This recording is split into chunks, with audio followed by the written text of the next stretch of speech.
I think this will make the world much better. That's my point. Thank you. Ambassador Aristides Rojas from Panama, you have the floor. Thank you very much, Mr. Chen Wei, for your Vice President, for your remarks. I have learned a lot. Maybe because Ambassador Paul Duran was talking about the free trade agreement in the Americas, maybe now that it's coming the next meeting of Doha in Hong Kong, Hong Kong is totally part of China right now. Maybe you can get some influence in order to advise the European nations and also the United States to avoid the agricultural subsidies they are providing in their economies, and maybe that could improve the negotiations, because now some countries consider that they are not possible because of this protection. But my question is this: some analysts have said in Britain that China has a keen interest in obtaining raw materials from Latin American countries. I think That China has a great interest in obtaining, in buying raw materials, oil and copper and whatever, from Latin American nations, and then with those materials you produce your goods in your country. Because you have mentioned about 300 projects, I would like to know if in those projects that you are developing with Latin American nations, you are showing also an interest in some other kinds of activities, and not only in what the analysts have said about only the raw materials interest. Thank you. I understand your concern, but as I mentioned in my speech, I didn't mention we are only buying raw materials. What I mentioned is we would like to cooperate with Latin American and Caribbean countries in, high and new technology areas, and as well as high value-added aspects. Certainly, there are some trade in raw materials, but our goal is not only buying from Latin America and the Caribbean countries for raw materials. We would like to have a win-win result in our trade. So that's why we would like to develop the corporations in the high-tech, in high-value-added products, and other areas. So I believe China now is developing. We need more and more raw materials. We have to, increase our domestic production as well as to buy from the outside countries, but on a mutually beneficial basis. So I think you don't need to worry that. Thank you. There is a question from the audience. Could you please introduce yourself then? Yes. Hello. My name is Pablo Bachelat. I'm with the Miami Herald newspaper. I have a question regarding Chinese relations with Cuba. Please. If you could elaborate a little bit more on the nature of your relations with Cuba, and particularly the economic aspects of that relationship. As you mentioned in your speech, President Jintao visited Cuba in his visit last year and signed a couple of big investment agreements, I think in the nickel industry. What came out of that trip as far as your trade and diplomatic relationship with Cuba? And also if you could elaborate sort of what is the most important aspect of your relationship with Cuba, and how has China particularly benefited from that relationship? Okay. And our relationship with Cuba has a long history. Almost, I think, over 40 years, right?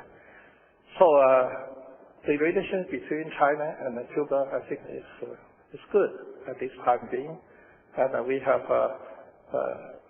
political changes of political ideas and also trades.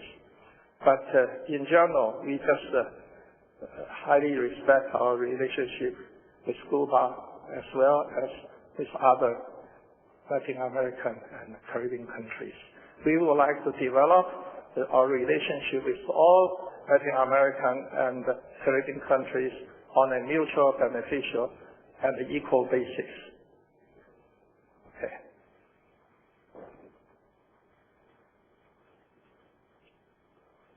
Thank you. Yes, we'll take a last question in this section, and then please keep your questions for the next one.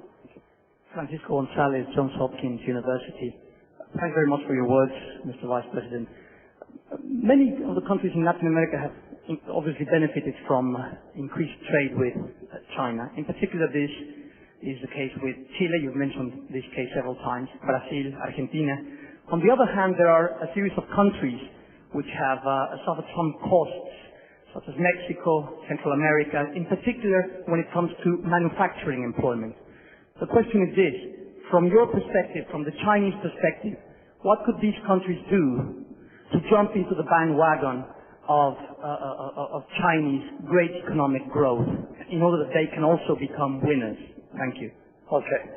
I understand this is a big concern of Latin American countries. If talk about competition, China has some competitive advantages at this time being, mainly, the huge, cheap and high quality labor at this time being. Right? So in the textile industries and in other industries, there are some competitions between China and Latin America and Caribbean countries. This is the fact. But as for our part, I just would mention three things. One is, along with the economic development of China, our labor cost will increase. Right. At this time in Mexico, hourly salary is $4 per hour. In the United States, it's $16 per hour. In China, it's 50 cents per hour. Certainly, you can see the competitive advantages in China. But in the future, we will reach as long as our economic developing, we will reach our labor cost. Is the first. Second is we would like to upgrade our industrial structure. At this time, mainly our exports to the United States, mainly shoes, toys, clothes, and other things. But we don't want to keep in this position forever. We would like to upgrade our industries. So this is a process of industrialization. Say, as you know now, the steel output is the steel output is number one in the world. But if you look at the history, first is England, then the United States, then Japan, and now it's China, because we are in the middle stage of industrialization. I believe after 20 years, India will be the first. We take the first place. So I think this is the process. If we take a long-range point of view, you can see we would like to cooperate rather than competition. So there is a new word, is co-petition. That's what we would like to develop with Latin American and Caribbean countries. Okay. Thank you very much, Vice President Chen, for this very interesting talk and exchange with our audience here today at the Hall of the Americas of the Organization of American States. We also thank the audience in the Americas, Latin America and the Caribbean, the United States and Canada, who has been tuning us today, and we thank particularly Voice of America, EduSat, and HITN for their support in broadcasting the lecture series of the Americas.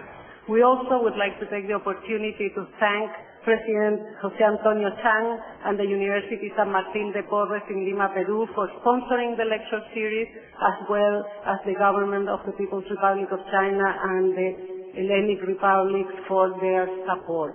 we will be again with you with our programs next week. Thank you very much.